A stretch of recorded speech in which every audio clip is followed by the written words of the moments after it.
Today is February 3rd, 2010. It is 5:53 p.m. This is a regular board meeting of the Brownsville Navigation District. I hereby call this meeting to order. Reverend, would you lead us in a prayer?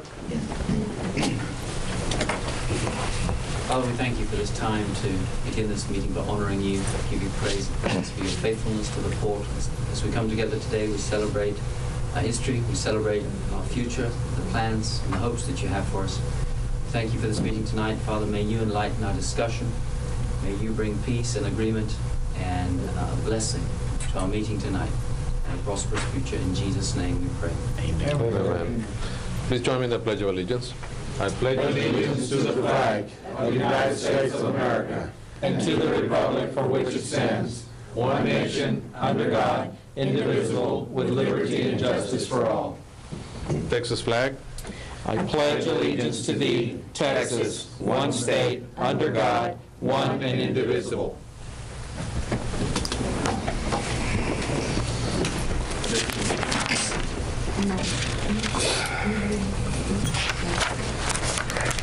Sign up for comments. Okay, we're going to take an item out of order. We're going to start with item number 7. Item number 7, consider an act on a proclamation honoring Richard Lee Ostis for his service to the Port of Brownsville. We have the commissioners all signed. Actually, this is an action item. And I do have a proclamation here signed by all the commissioners, and I would like to make a motion that we accept this proclamation and proclaim this to the Ostis family. Okay. I second that. We have a motion by Commissioner Cowan and a second by Commissioner Lopez. All those in favor? Aye. Aye. Okay. Item carries. Let me go ahead and read the proclamation of the Board of Navigation and Canal Commissioners of the Brownsville Navigation District in honor of Richard Lee Ostos for his service to the Port of Brownsville. Whereas Richard Lee Ostos Sr. has been a fixture in the Port of Brownsville for over 70 years, and whereas Mr. Ostos first came to work for the Port of Brownsville in 1934 and founded Dick's Shipping Company in 1947, and whereas Mr. Ostos spent years working in Mexico for the Mexico Highway Department, in Puerto Rico for the War Shipping Administration, and in the private shipping business, in addition to his career in Brownsville. And whereas Mr. Ostos lived a truly bicultural and binational life that reflects the unique spirit of Brownsville and the Rio Grande Valley, and whereas Mr. Ostos leaves behind a legacy of incalculable worth and pride, including a family of 5 children, 13 grandchildren, and 17 great-grandchildren, as well as the continued service to the Port of Brownsville by Dick's Shipping, the company he founded. And whereas Mr. Ostos died on January 15, 2010, at the age of 97, and whereas the port community is both saddened by his death and grateful for his years of service to the area, now therefore be it resolved that the Board of Navigation and Canal Commissioners of the Brownsville Navigation District hereby honor Richard Lee Ostos Sr. for his service to the Port of Brownsville and extend to his family the Board's condolences for his passing and its most profound gratitude for Mr. Ostos' life of service and integrity, and be further resolved that the official copy of this resolution be prepared for Mr. Ostos as an expression of high esteem by the Board of Commissioners, adopted this 3rd day of February 2010, and it is signed by all of the commissioners. I'd like to now present this to the Ostos family. If you could please come on.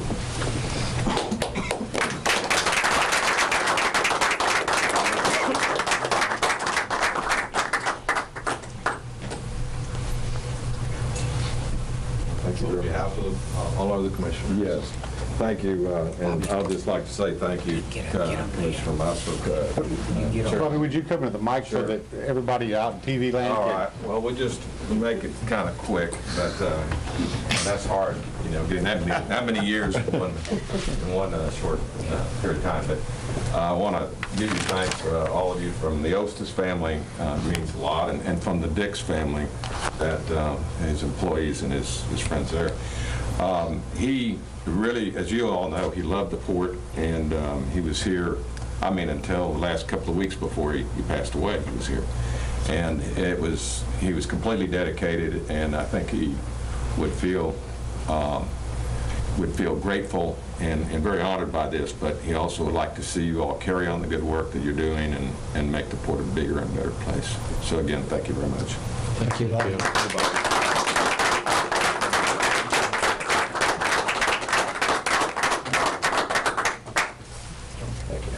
you.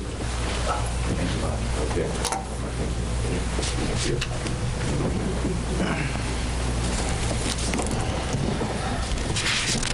All right, let me take another item out of order. We have item number 5. We have Commissioner Dr. Rose Gowan here.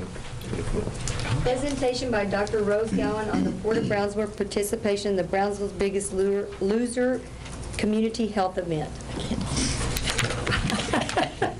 Thank you very much for inviting me to come tonight and invite you to engage in a great activity of health and encourage your friends, family, employees, all of the people here at the port to participate as well. As you know, in 2001 or so, the RAC came to the Valley, the Regional Area Health Science Center, and Brownsville was awarded this piece that came from the University of Texas School of Public Health, centered in Houston. So for the last 6 or so years, the School of Public Health has been looking at who we are in Brownsville and the Lower Grand Valley as far as our specific risks and characteristics as a community. And what we found is that we are the heaviest Hispanic population in the country. And consequently, we have twice the national average of diabetes here in the Valley compared to the rest of the nation. So recently, we have begun a very large program to outreach into the community and hopefully encourage people to eat healthy and live an active lifestyle so as to bring down our rates of disease and the disease that we're even seeing in children among us, not just in adults any longer. To do so, the city health department and the School of Public Health came together and decided to have a Biggest Loser challenge. We don't want to call it a contest because a contest implies a beginning and an end. And what we really want to do is challenge people to live a healthier life forever during this period. So we're going to kick off February the 13th and run for 14 weeks, ending on May 15th. The people that choose to participate, there are certain criteria. You have to be over 18, you can't be over 49, you have to not be pregnant, and specific health risks that you shouldn't have that as far as you're healthy enough to participate. And there'll be 3 times that they have to be there. They have to register and sign in at the beginning, at which time their blood pressure, their weight, and their blood sugar will be checked. Midway, the same thing, and then again at the end, the finale will be held at the sports park with great fanfare. The School of Public Health has kicked in $2,500 in cash prizes for individuals as well as teams that will compete or can compete. And every Saturday during that time, except for Charo Days and Easter, there will be an activity of health. It could be a recipe session, it could be a walk, it could be a bike ride, it could be whatever the participants want to engage in. And that is where United Brownsville comes in. We decided that we wanted this to be a United Brownsville event in that all of the 7 entities participate and speak as a whole about the importance of health and lead by example. So we came to the port as one of the entities to invite you to participate. And not just participate in having a team or a person who competes, but actually encouraging your friends and your family and your other workers that may not want to actually compete, but just participate in the walks and the bike rides and listen to the good information that we have for folks.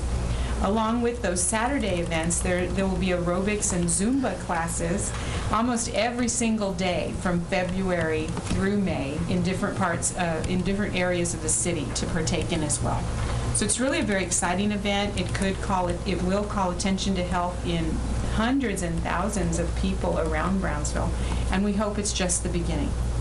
The port has agreed to participate, and I believe maybe would like to tell them about that.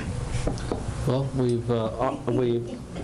I'll kind of make one is that Dr. Gowan contacted us about it, and one of the things that we don't have at the port is a wellness program. So we thought this would be maybe a wonderful opportunity to kind of kick off a basis for a wellness program for the employees here. We were so excited, we decided that our event would be bicycle to the port, run through the port, and swim across the channel. And then we said, maybe a triathlon would be a little bit too much. A little bit much. And once our sanity was resumed after our enthusiasm, we decided that the staff informed me that we did have an event here a few years ago that was like a 2K and a 5K walk and run, and so we thought that maybe that would be a good opportunity in the logistics that we'd have to do it as to be our event, not only for everybody in the port community, but for the community as a whole to be able to do that. And so we're in. I think staff is pretty excited. This is a great opportunity to not only let the community know about the event, but the port community, and certainly we send it out to port tenants and others, because there's certainly everybody is free to participate. So we kind of throw that out to whoever else is out here.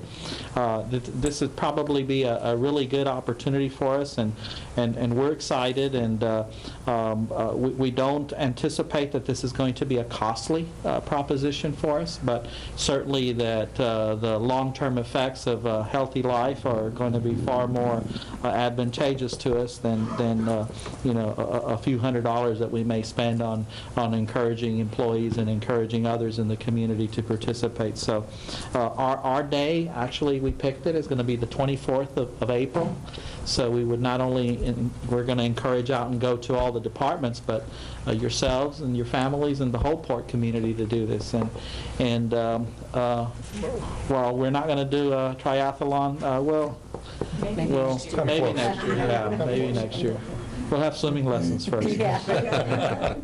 I'd like to thank you very much for your participation and your enthusiasm. I would say that when I came to meet with the folks here, by the time I left, hardly saying much of anything. They had teams arranged and how the wellness program was going to start and where the parking was going to be, and you made my job a whole lot easier, and it was a great experience. And if you think about it, I didn't know that 6,000 people work at the port, so if only half of those made an effort to participate, and maybe they brought their family along with them, that's a huge number of people in Brownsville that would benefit from such an event. So we hope to see you there. Thank you for inviting me tonight. Are there any other questions?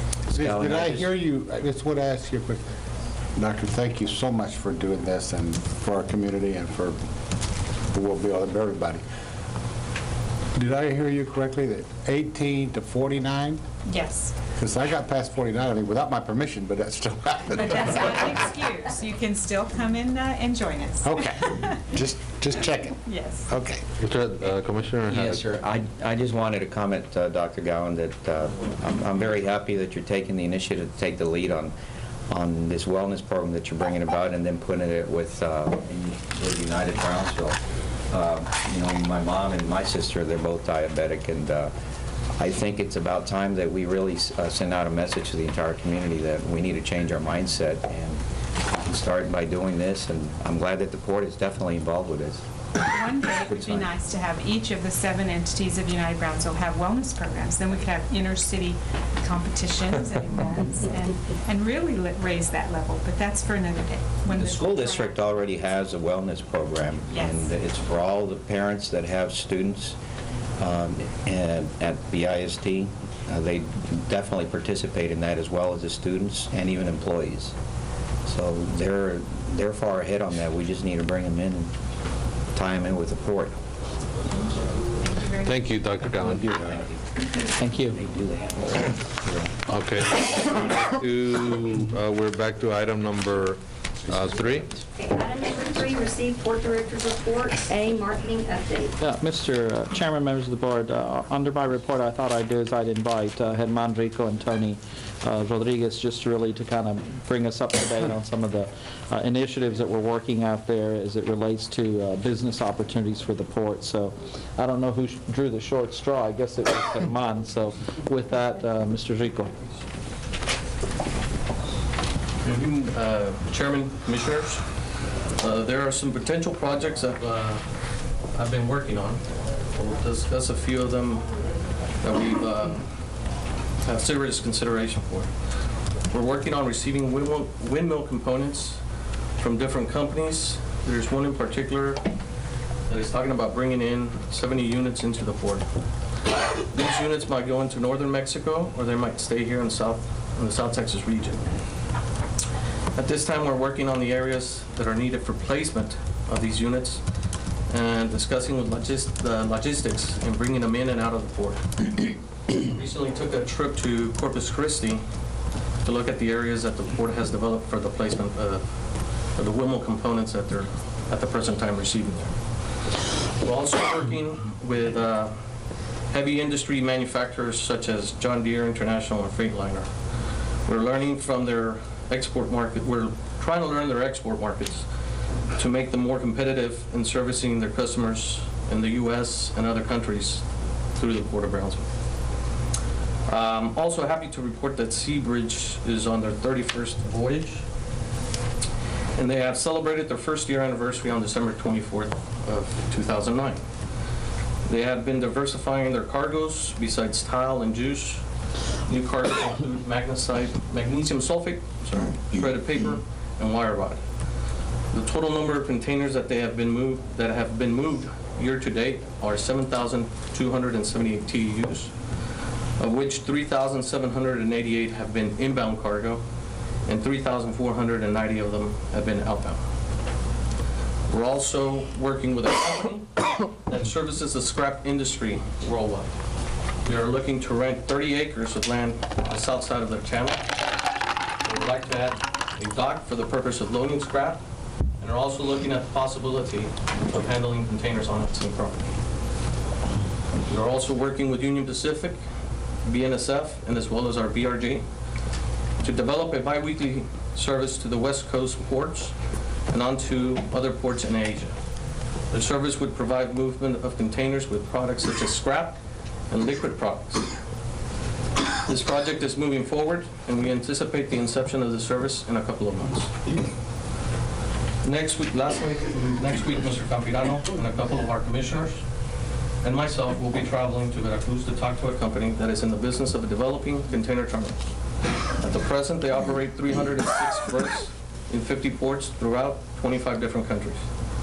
They are port investors, developers, and operators. They will play a significant role in the development of the Port of Brownsville and the expansion of our international trade opportunities.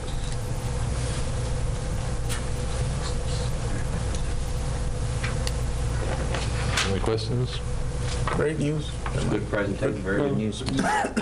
And I think that's just representative of some of the things. I mean, we probably have folks in here 3-4 times a week looking and kicking the tires, but you know, it's if you're going to focus your energies, you try to focus them on those things that hopefully are more, I guess, solid leads. I mean, you know, and I think staff spends a lot of time accommodating folks, whether it's with information or pairing people together, and many times, as you all know, it's the port tenants who are our biggest marketeers and biggest supporters of new business, and we try to match them up with the services as well. So this is just some of the things that the staff is working on, and I think Mr. Rodriguez will report on others that are also we're currently engaged in. So thank you. Thank you. Thank you, Germán. Veracruz. Thank you, sir. The bus ride, right? Yeah. The bus ride. No bus rides. Good evening, Mr. Chairman, Commissioners, Mr. Gavinado, Ms. Seymour. I'll make it brief. I know you had a long agenda. Basically, we're just going over a little bit of our trip that we took at the end of trip to Monterey at the end of January. We, BRG and I, met with the Kansas City Southern and trying to get some. We're still working on some railroad routes options to the moves of iron ores and refines that we're working for the Project Phoenix going into Monclova. We're trying to see if we can look for the best transportation and the best cost-effective way to move the commodities. In that trip, we met with some of our steel customers. They're still very a little bit optimistic about the steel business. They're seeing a slow increase of steel movements by the second quarter. If the market continues to rebound, we will see more cargo by the end of third and fourth quarter. The steel slab commodity, steel slab, we are handling one vessel a month. By the end of April, the representative of the third M told us that we're probably going to be seeing another vessel. So we're going to add in at least two vessels a month, hopefully a third vessel by the end of May. In addition to that, we're working, we just closed a deal with coal. We're moving about 90,000 metric tons of coal coming in from East Liverpool by barge. In addition to that, we're working on potentially another 160,000 metric tons of coal coming in for the Monclova business. Scrap, as you can see, the scrap still dominates most of our docks. We're looking at bringing in at least another 20 to 25 more barges and some coils for the same customer. In other commodities we work closely with BRG on identifying a new supplier, fuel oils number 6, coming from Salamanca and Carreta to one of our metro terminals here in Brownsville. In addition to the Seabridge operation is as Carmen mentioned, did very good. We closed the end of the year with very good numbers, and with that, we added 2 new customers this month. We're going to handle some black carbon, and we're going to handle some calcium chloride coming in from Altamira. So I'm bringing 2 brand new customers. Anybody has questions? I'm sorry. On the vessels is it Ternium, right? Ternium, yeah. Are they going to come in at their capacity level with the?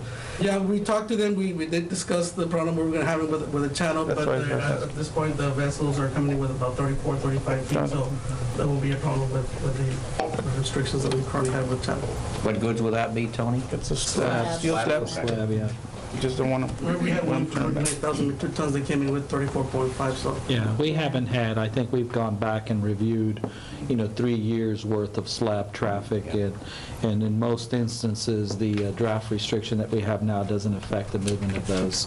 However, the good thing about it is that that project is going to, as far as maintenance dredging, is going to start this month, and so we obviously it's not one of those situations where we have shoaling and then we have to figure out how to address it. We identified a weakness in the channel, and the good thing about it is that there's already a program in place to take care of it. So we just see that as at least it hasn't had any impact on this business. We've had a couple of diversions for lightering in our liquid fuels, but again, we see that as very short term. in addition to just me, actually we got the people from Seabridge coming in next week. They're bringing in our 3 major anchor customers just to see the operations and to see and go over the operations so we can actually make it better. So we're not going to be here next week, but we tell them that if you hear from us, the time you guys will be here. Thank you. Thank you.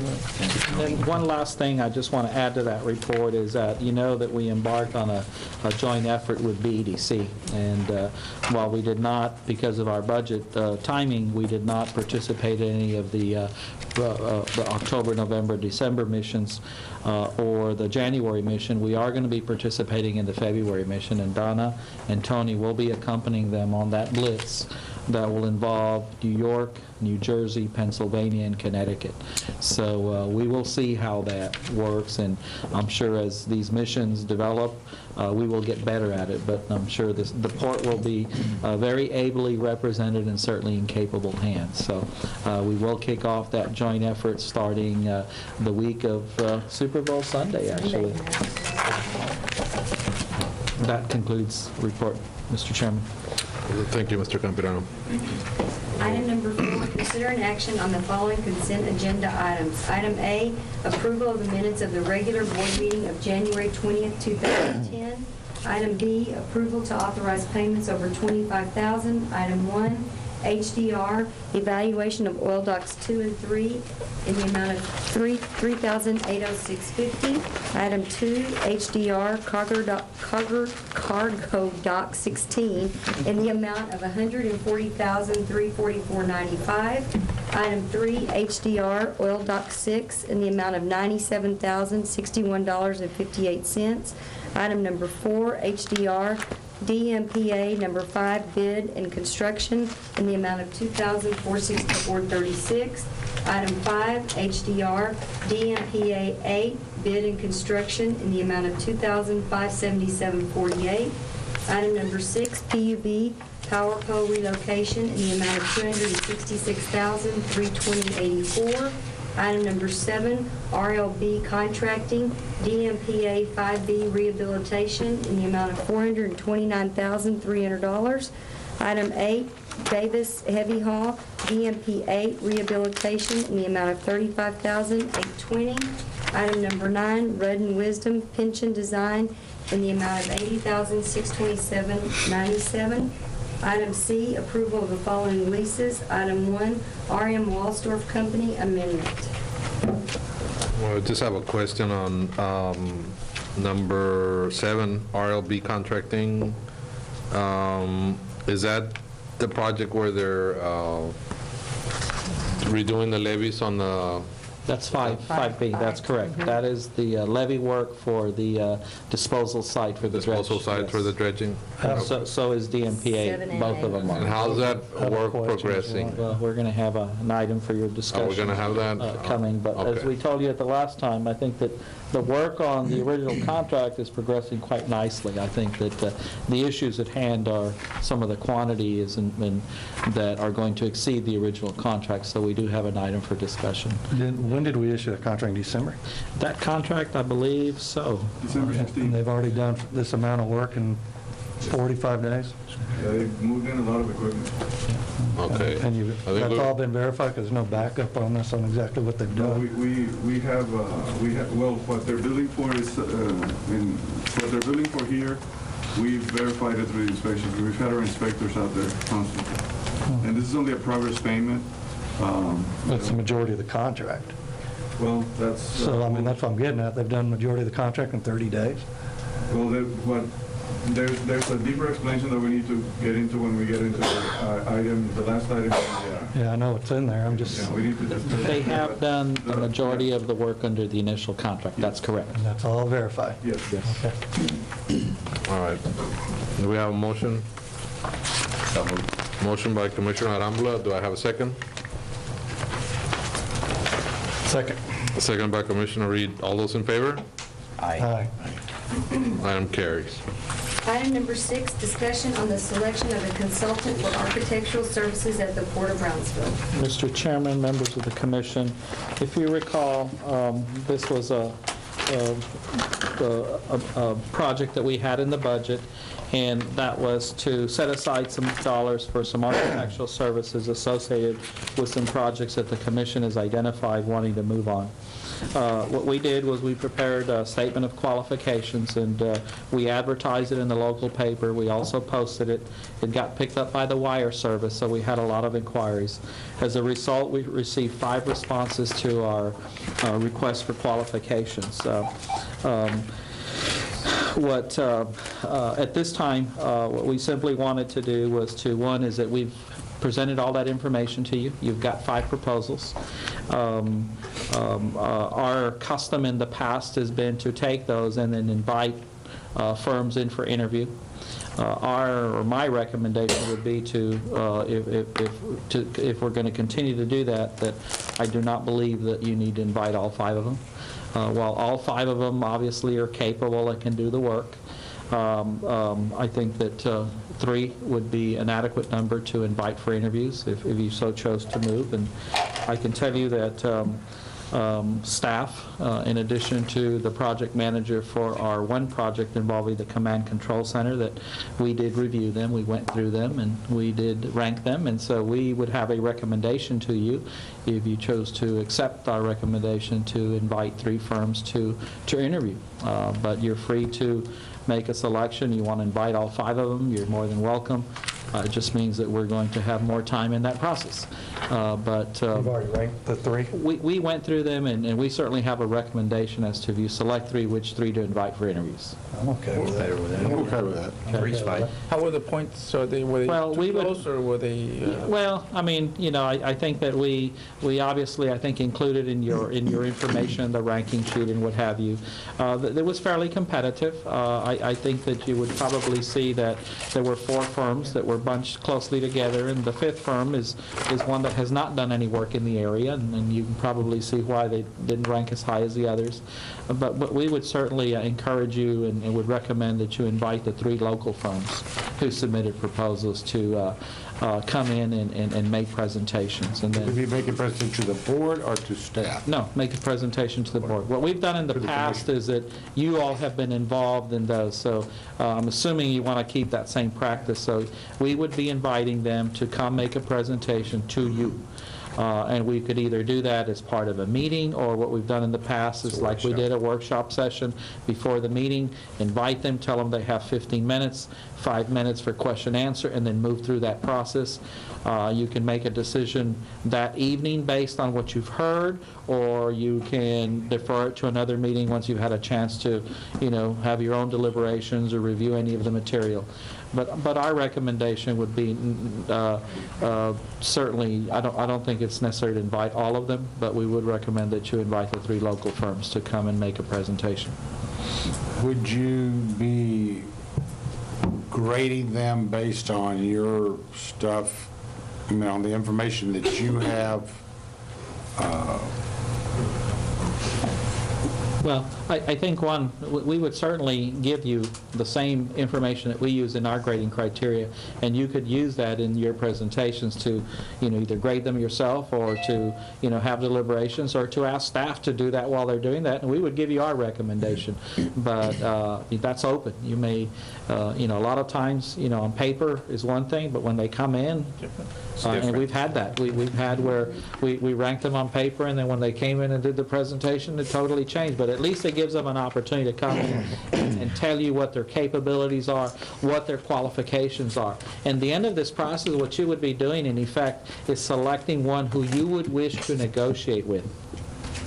You know, we don't. You would do the negotiation. Well, I know, but we would select a firm in which to. This is the one that you want to invite to submit a proposal, and we would negotiate.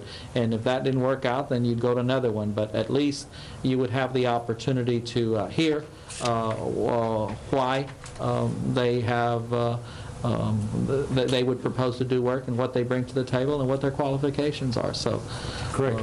And we can do this as soon as the next meeting, or if you want to defer this to March. I will tell you that, you know, we did set aside some money for this. It's obviously part of this work is going to be working with the commission and ourselves in defining what some of these projects are going to be. And what we've identified is that, you know, the Siemens Center conversion, the Command Control Center, possibly looking at this building, looking at the canopies. And so, you know, this isn't something we're going to accomplish in a real short period of time, and quite candidly, we don't even have the capital budget for some of these projects, but certainly to start that process, help us develop what it is we want to do, help even prioritize which ones you would want to work on first, and then move forward on that. It's a good idea to have. So get them a workshop for the next meeting, 4:30. Okay with everybody? Yep. All right. Need a motion for this? Or? This is a discussion, no, so we will move on that, yeah. So, okay, thank you. Item Item number 8, consider an action to authorize staff to reimburse the district's operating fund from the Dock 16 Construction Fund for expenditures for the Dock 16 capital project. Gentlemen, this evening, you approved a payment to HDR for Dock 16 expenses in the amount of $140,344.95. And we are asking you for authorization to go ahead and transfer that money into operations from Dock 16. The remaining balance in that project is $385,878.73, and we're also asking if you would approve that as it gets paid and approved to go ahead and transfer that as well, so we don't have to come back to you and ask again. Right. Any discussion? Do we have a motion? Got a motion by Commissioner Arambula, seconded by Commissioner Cowan. All those in favor? Aye. Item carries. Item number 9, consider an action on assignments, negotiations, easements, subleases, and contracts in general. Item 1, Esco Marine, Inc. Mr. Chairman, Commissioners, request to table this item. All right. Got a motion to table? Motion. Second. Yeah, we got a motion to table by Commissioner Lopez, seconded by Commissioner Cowan. All those in favor? Aye. Okay, item's tabled. Item number 2, Schaefer Stevedore Company, authority to negotiate. Schaefer Stevedore and Company, under contract 3718, is requesting to amend their contract, and that's at the Port Office Complex. They have an office there, and they're asking to lease an additional office for their new account with Sims Metal Management. So I'm asking the board to give me authority to negotiate an amendment to that lease. I have one question. Isn't this where the command control center is going to go? That's correct. Yes, sir. And this is only... didn't we just get a grant for that? Yes. It's on a month-to-month basis. Yeah. Yes. And they're aware about... Yeah. If you recall, when we got the grant, we got notice that but we haven't been given our award letter says we can proceed. So we'd let everybody in that building know that we got the grant, that we're going to, but we also told them when we do get that notice, we would still give them 6 months notice because we've got work to do. On the items regarding the architectural, we're not going to start on that till we get our award letter, because anything that we would do before that wouldn't be reimbursable under the grant. So they know that it's a temporary situation. Okay. We're doing these month to month, and some of the tenants have actually moved out, and the others will wait for their 6 months notice. Okay. All right, do we have a motion? Motion, Mr. Chairman. Motion by Commissioner Lopez, second by Commissioner Arambula. All those in favor? Aye. Item carries. Item number 3, Reyes Marine Industries, Inc., Purata Trawlers, Inc., authority to negotiate. Reyes Marine Industries at the Fishing Harbor, this is a Fishing Harbor levy. Oh, it's PI? Is asking to reduce their lease and lease 80 feet of street frontage and a finger pier, cost me about 100 feet, to Purata Trawlers. So I'm asking the board to give me authority to negotiate an amendment to... Pirata. Well, they pronounce it... That's what it is. Oh, that's their name? That's that's their name. Okay. Okay. No sense. Okay. I just have one question. Right. Maybe. Yes, sir. Is there somebody else that is interested in that property as a whole, or we don't have anybody Yes, there? there's another gentleman that came in and picked up an application. There's 240 feet of that site that is, I think, going to be broken down into 3 separate leases. The site? Yeah, The sublease from, okay. The board to give me authority to negotiate an amendment to raise his lease and a new lease with Purata. Motion, Mr. Chairman. All right, we got a motion by Commissioner Lopez. We got a second by Commissioner Cowan. All those in favor? Aye. Item carries. Item number 4, South Texas Railroad Construction Company, Inc.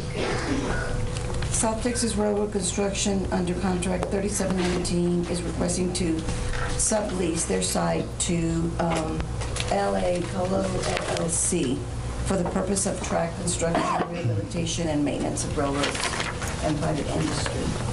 So they're going to go... it's a consent. Yes, they'll be subleasing the site from this company. They're going to So- business, or they're going to? It's a sublease. This is a consent to sublease. But they're still going to remain there, right? Mr. Fernando San Miguel will be an employee of this company. Oh, I see. This is a major company in road construction and rehabilitation. All right. Do you have a motion? I'll move. Got a motion by Commissioner Cowan, Second. second by Commissioner Lopez. All those in favor? Aye. Item carries. Item number 10, consideration and action on mitigation agreement with Cameron County Regional Mobility Authority concerning the State Highway 550 construction project. Mr. Chairman, members of the commission, this is part of the implementation of the 550 project. I mean, you've already approved the donation of land, and you've already approved the gosh, there was one other action we took on it. Conservation. Yeah, the conservation. This part of it, if you remember when we did that, we said, hey, we still got to come back and do the mitigation plan for the proposed mitigation of the project. This is the site that involves the Long Island site, and what the CCRMA and what we've been doing is kind of going through a mitigation agreement that would allow them to go ahead and implement the mitigation plan associated with it. I will tell you that there's been, I guess, review going back and forth on it. We submitted what we thought would be a version of it to the county last week for our comments and changes, proposed changes. I think to this date, while we understand that most of the proposed changes are acceptable, there is maybe one or two items that Mr. Renfro was notified today that remain possibly under consideration or perhaps need additional deliberation. I know that the county or the CCRMA and TxDOT are somewhat under the gun to move these projects forward. There is a timeline. Obviously, this project, if I understand, it's to go to award in April, March. So it is something that's moving very quickly. We put this on the agenda with the intent of being able to present it for action, and I think for the most part we would be safe in recommending it, but there are some, I guess, a couple of comments that need to be done, and I don't know if the best way to do this is that if those comments as it relate to issues associated with the plan are going to be significant enough or not, and not having seen what their responses are, and I don't know if Mr. Renfro has seen what their responses are, but I have not. I was talking to Mr. Garcia about it, and I talked to the lawyer that drafted the agreement earlier today. The message that I had gotten from them, one of the changes that we made to the agreement, as you'll recall, the donation agreement for the right-of-way for 550 says that if the project doesn't go to construction within 2 years, the agreement's off and we get the right-of-way back. We added a comparable provision to this mitigation plan, that if in 2 years they haven't gone to construction, we get, the mitigation easement is also void, because it's tied to this plan. The initial message I got was that they wanted to talk about that, but when I explained to them on the phone that it was simply trying to make it a mirror image of the donation agreement, what I was told was, well, that makes sense, and we don't have any problem with that.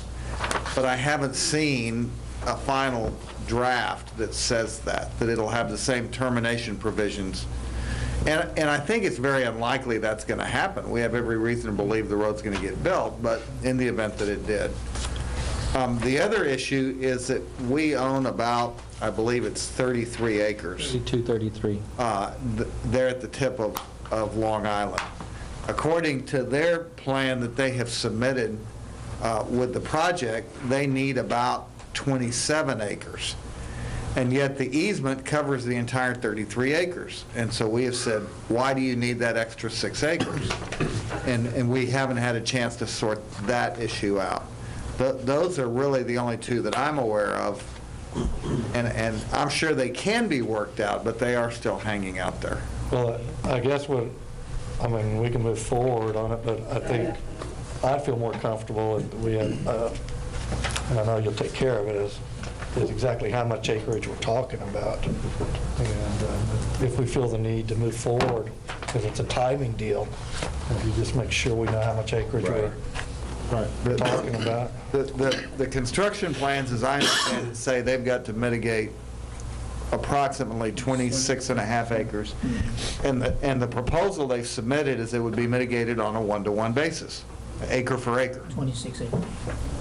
So why do they need 33 acres to mitigate 26 on a 1-to-1 basis? Maybe they And I was reviewing the, I'm sorry, Sure. Mr. Chairman, boards, members of the board, David Garcia with the Cameron County RMA. I was looking at the mitigation plan, and I did see where it did talk about the acreage that the board owns, but I didn't see where it mentioned that all of it was needed for the mitigation. And so we were talking earlier with Dan and I, and from our perspective, I don't think there's an issue with that. I think we can hammer that out and work that out, make sure that that's clear in terms of how much is going to be needed, and it's only going to be the 1-to-1 ratio, which would be the 26.2 or whatever it is. On the other issue with timelines, or on the 2-year, we're making sure that the terms don't conflict with the MOU. We don't feel that's an issue as well, because we're under the gun in terms of going to construction. We'll be under construction hopefully, or let the project by March and be under construction soon thereafter. So as far as 2-year deal, 2-year timeline on that aspect of the agreement, as your attorney said, shouldn't be an issue, but you all want to have a protection just to make sure that you all are protected. And so we don't have a problem on that end as well. We apologize for not getting the agreement. Our consultants were working with your attorney, and Eddie had sent them back the different changes that you all wanted included. And so he hadn't had a chance to get it back to you, but he's supposed to be getting it back to you pretty quickly, Eddie. We don't have a problem with any of those issues that have come to bear this evening. When are you going to pay us our $10? There is a provision for a monetary exchange. $10. And the other, we were out at the site last week with the FHWA Austin Division. They're in charge of all the lettings for the stimulus projects. And so the gentleman that's in charge of that division basically gives the letter of authority to let the project go. Was with us on the site. We walked it. He basically wanted a comfort level on the site. We went on port property and looked at the SH550 project. And so he left with a better understanding of the project, of the mitigation side, where that's going to take place. Again, we're under the gun. Your attorney asked us if we had a drop-dead deadline, and I'm trying to get that answer. I don't have that answer. The only thing I can tell you is that FHWA wants to get these projects off in February, out of their division, sometime mid-February, so that way they're ready to let 2 weeks thereafter. So I don't have a date on when. We were thinking about bringing it back for your next meeting, but if we could possibly do this subject to making sure the court director and your attorneys are fine with it, it'd be great. Well, as long as they're fine with it, I'd like to make a motion. We go ahead and approve it, if subject to those the court director and the attorney, our attorney, working those details out. Okay. Second? Okay, we got a motion by Commissioner Cowan, subject to those conditions, and we got a second by Commissioner Arambula. All those in favor? Aye. Item carries. And you'll have that plan. $10. Yeah, I want the $10. All right, Thank you, Dave. Thank you, Dave. There's no real hurry on the $10, David. I will tell you that the commission in Austin on the meeting on Thursday is moving very fast. We had our donation agreement on their agenda, it was approved. So they are moving, and I think even on the I-69 project, they came back with some pretty favorable news on the commission committing some dollars to some of the components of the I-69 from Corpus to Brownsville to the tune of about $100 million. So, you know, and our project kind of fits right into that. That's the I-69 spur. So they are moving rapidly, and the intent is to start turning dirt over there, I guess, as soon as possible. Great. Thanks, David. Item number 11, consideration and action to approve payment of the district portion of the annual 2010 budget for the Southmost Regional Water Authority resulting from the 2009 bond sale in the amount of $10,852.42. As you recall, we had 2 bonds sold for the Southwest Regional Water Authority in late fall last year, and when we did our assessment, we had not yet figured what our portion would be. We received that notice, and it was the $10,852.42. That brings our total assessment $105,751.76. That was covered in our budget, so we're ready to go with this. All right, do we have a So move. We got a motion by Commissioner Cowan, seconded by Commissioner Lopez. All those in favor? Aye. Item carries. Item number 12, consider an action to award contract for relocation of water and wastewater facilities in the utilities and lift station relocation project to the lowest qualified bidder.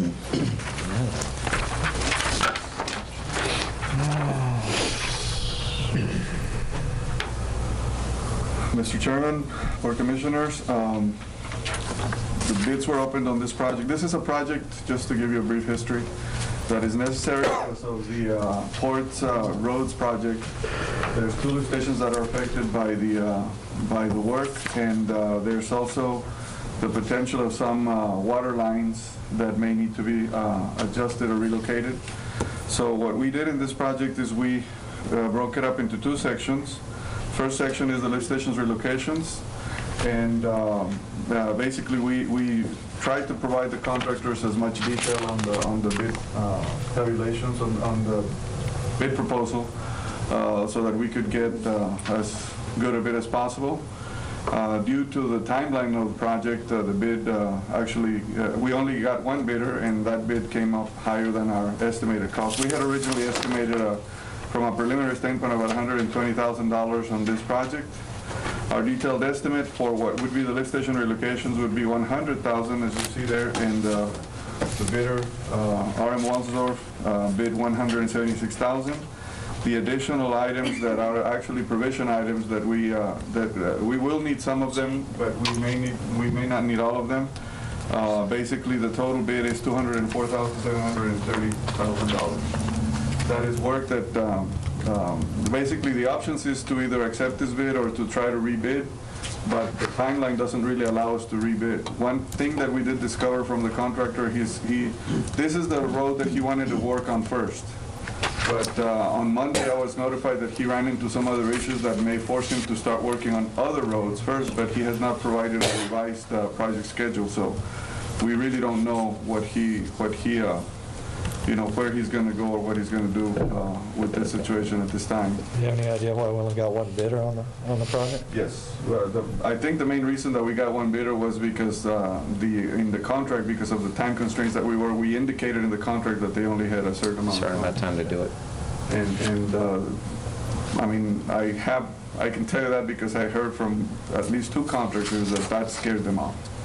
Why is there such a big difference between what you estimated at $105,500 and a bid of $176,000? I mean, that's almost twice as much money. I just wondered what. Well, basically, the bidder has made provision for overtime, for other things that modifications. See, that particular bidder, as you know, is within the port, and what I believe that happened in this situation is he has other work that he has ongoing right now.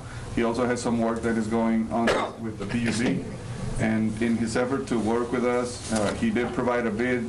I don't think he himself anticipated he was going to be the only bidder, but he submitted a bid where he included overtime. He included 2 separate well pointing structures for the lift station. If we had more time, he could use the same structure on one and then on the other, so that would have allowed for less money. But because of the time constraints, that's why I think it went up. Mr. Campirano, may I say something? TxDOT had their contractor, and they said that they would do that work too. Did we? They were given a bid package and they didn't respond. I mean, we had 4 or 5 that were interested, but that's why we bid it, and that's why you have time. And in the end, it was just R.M. Walsdorf that went through the effort and submitted a bid and met the requirements. So we are on a tight. Actually, they're supposed to start tomorrow. Well, tomorrow, in the project schedule, tomorrow would be the start of when they start marking everything, which in fact they've already done. They've already started marking and setting control for their center lines. But tomorrow was actually the time they were going to start that. In the project schedule, they have the work in Ostos beginning on February 24th. If they switch it, and then they had Windhouse, the second one was Faust and then Windhouse, and those were going to start in May, according to the project schedule that we have, which was what they submitted. If they switch it around, they'll probably gain us about a couple of months. But right now, that's not a guarantee that I have that I can bring before you that they'll switch it around. So that's the situation that we face. Even though I know we could have if we were not under such time constraints, we would have a lot of bidders on this. I don't think we have any choice but to go forward with it, Mr. Chairman. Well, and the risk is if we rebid it, then we shorten our time. No, I understand. You shorten even more, so. And there's no guarantee that we'll get other bidders or that we'll get better. They might not even bid the next time, and then we'll be stuck without a. Now, may I ask Mr. Renfro? Yes. Mr. Renfro, I don't know if it's appropriate or if we can do it on TV. Is it to our advantage to mention that we allocate certain amounts of funds for a project? Because right now you're telling us that you put some money apart, which was $141,000. So if I'm a bidder, and I know that you have $500,000 to spend, and then you're estimating $100,000, I'll charge you half. I don't know if that's correct, Mr. Renfro. Should we be saying this kind of information? Well, once the bids are in, it's hard to see how someone could take advantage of it. Before the bids are in, yes, that can be sensitive information. Okay. But I will tell you that, when you look at we've had plenty of discussions, and as far as what we budgeted for the project, what we're being charged for it, while there wasn't anything specifically about this piece, and whether we do it on TV or whether somebody can ask for that information and it's going to be public. We have it. We prepare preliminary estimates. Yes, I understand that. One of my functions to you in even bringing the project to light is to give you an idea of what it's going to cost, and that's what we did when we got the authorization to go through these bidding processes.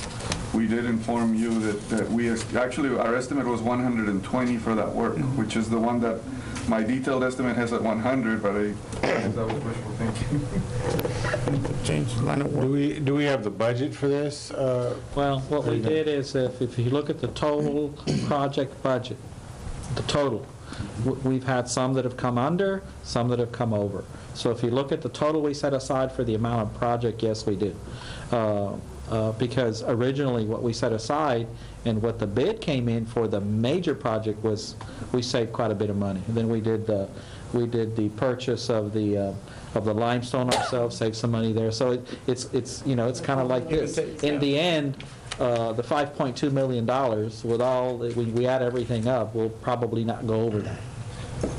Well, if you remember, last time we made a presentation on the screen, we showed that our savings up to that moment were about $500,000. So from that budget, you know, we'd be running. That's what you shouldn't be saying. Exactly. That's where I'm going at. I'm just teasing you. Well, we don't anticipate, one is, we don't anticipate any other projects at this point going out, and this thing does provide for some incidentals on things that may be found in the field. But, I mean, it is going to be a big project. If they aren't found, will it be cheaper, or is this good? I mean, if he didn't do that work, he didn't get paid for it. Okay. Motion. All right, we got a motion by Commissioner Reed. Second by Commissioner Arambula. All those in favor? Aye. Item carries. Item number 13, consider an action to award contract for utility realignment on the 10-inch water line relocation project as required by TxDOT for the State Highway 550 project.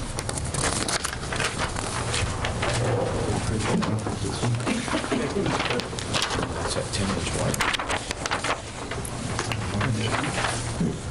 Cornet. Well, on this one, I was a little more close to the bid. Oh, a lot closer than that. Yes. Mr. Chairman, Board Commissioners, this project is the water line relocation that is the result of the angled intersection with the proposed 550 up in the north side of the north area of the port. And the bids for this project were opened this morning. We actually had 3 bidders on this one. This one has a little bit more time, so they were more comfortable. The low bid was Cornet Construction with a bid of, actually their bid was 113,000 on the way that they submitted it, but they had an arithmetic error in their computations on item number 4 of waterline relocations. Instead of multiplying it by 3, they multiplied their unit price by 2. So that unit price that they have is $3,569 had to be added to that. So the correct total is $116,804 based on the corrected extensions. Where are they out of? They're out of San Benito. I've worked with them before on other projects. No contractor to the area. Utility contract. We've got that allocated on the budget, right? The money. Well, this is 100% reimbursement by Yes, TxDOT. this is actually a fund that will be reimbursed from TxDOT. 100%. Daniel, did we ever get our policy down on being able to, like the city of Brownsville, where you could use preferential treatment for local vendors? As I said, there's a legal challenge that going on right now. There. We do not have a policy on that right now. But in this case. No, it wouldn't fit, I understand. It would not fit. No, it would not fit, I understand that. Our policy recommends local. Pardon me? Our policy recommends. I understand that, but did we ever put that? There's legal issues with that. Okay. All right, do we have a motion? Make a motion, we go ahead and award the bid to Cornet Construction Company as a low bidder. All right. Second it. We got a motion by Commissioner Cowan, seconded by Commissioner Reed. All those in favor? Aye. Item carries. Cornet Construction. Item number 14, consider an action to approve change order number 1 to the contract for the Placement Area 8 Rehabilitation Project for Davis Heavy Haul Transport of Arlington, Texas. Mr. Chairman, Board Commissioners, Davis Heavy Haul, as you know, was awarded a contract on December 15th for the rehabilitation work on Placement Area number 8. They have asked for a contract extension, and we're not affecting the contract price at this time. We don't, actually, I almost had a savings, but I couldn't do it. So, but I don't anticipate any overruns on this one. But, you know, the contract's still ongoing, and all they're asking for in this particular situation is an extension of time, which we recommend that you award. So moved. Okay, got a motion by Commissioner Cowan, second by Commissioner Lopez. All those in favor? Aye. Item carries. Item number 15, consideration and action to approve change order number 1 to the contract for the Placement Area 5B Rehabilitation Project with RLB Contracting, Inc. of Fort Lavaca, Texas. Mr. Chairman, Board Commissioners, there's some legal issues on this item, and legal counsel has recommended that we discuss this in executive session. All right, then we'll pass this until we're able to discuss an executive session. And that is item number 16. It is 6:56 p.m. We're hereby adjourning into executive session.